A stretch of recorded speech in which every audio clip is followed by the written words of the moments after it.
ધારી તાલુકાના ચલાલા મીઠાપુર રોડ પર રહેતા પટેલ રમેશભાઈ વાઘાણીના રહેણાંક મકાનના ફળિયામાં મોડી રાત્રે દીપડો ઘૂસી ગયો અને ફળિયામાં બાંધેલ પશુઓમાંથી વાછરડાનું મારણ કરનાર ખૂંખાર દીપડો આખરે પાંજરે પુરાયો છે।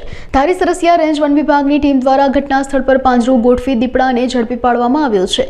દીપડો પાંજરે પુરાતા સ્થાનિકોના ટોળા જોવા ઉમટી પડ્યા હતા અને રાહતનો શ્વાસ લીધો હતો। આજે મારું ગામ ચલાલા મીઠાપુર, તાલુકો ધારી, જિલ્લો અમરેલી। આજે ગઈ રાતના 13 તારીખની છાનના જે મીઠાપુરની અંદર રમેશભાઈ કાળુભાઈ વાઘાણીના ઘરની અંદર માલિકીની જગ્યામાં જે દીપડો, ખુખાર દીપડો આવીને જે મારણ કરેલું હતું વાછરડાનું, તો તે લોકોએ તાત્કાલિક જંગલ ખાતાવાળાને જાણ કરી અને તાત્કાલિક જંગલ ખાતાવાળાની ટીમ પૂરી આખી રાત જહેમત ઉઠાવી, પૂરી મહેનતથી, ખાસ કરીને સિરાજભાઈ પૂરી મહેનતથી આખી રાત જે પાંજરાની પાસે રહી અને એને જે દીપડાને રેસ્ક્યુ કરી, તો તે બદલ અમારે મીઠાપુર ગામ એનો ખૂબ ખૂબ આભાર વ્યક્ત કરીએ છીએ। અને આવા ખુખાર દીપડાને જે પૂરી જહેમત ઉઠાવી અને જંગલ ખાતાની ટીમ જે પૂરી એની પોતાની મહેનત કરી અને આવા જે ખુખાર દીપડાને, વન્ય પ્રાણીને, જે દીપડાને પૂરી અને જે એ લોકો સફારીની અંદર રાખે છે, એનો ખૂબ ખૂબ જંગલ ખાતાનો અમે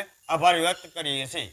હું રમેશભાઈ વાઘાણી મારા ઘરે ગઈ રાત્રિના સમયે મારા ઘરે વાછરડાનું મારણ કરેલ, ત્યારે મેં જંગલ ખાતાને જાણ કરેલ, ત્યારે વન વિભાગની ટીમ દ્વારા સ્થળે આવીને મારા ઘરે ફળિયામાં પિંજરું મૂકીને દીપડાને પકડવાની કામગીરી હાથ ધરી અને રાત્રિના સમયે દીપડો પાંજરામાં આવી ગયો હતો અને વન વિભાગની ટીમ દ્વારા રેસ્ક્યુ કરી, તે બદલ વન વિભાગની ખૂબ ખૂબ આભાર વ્યક્ત કરું છું। અને ખાસ કરીને મારા મિત્ર ધારગણીના જે સિરાજભાઈ, એનો ખૂબ ખૂબ આભાર।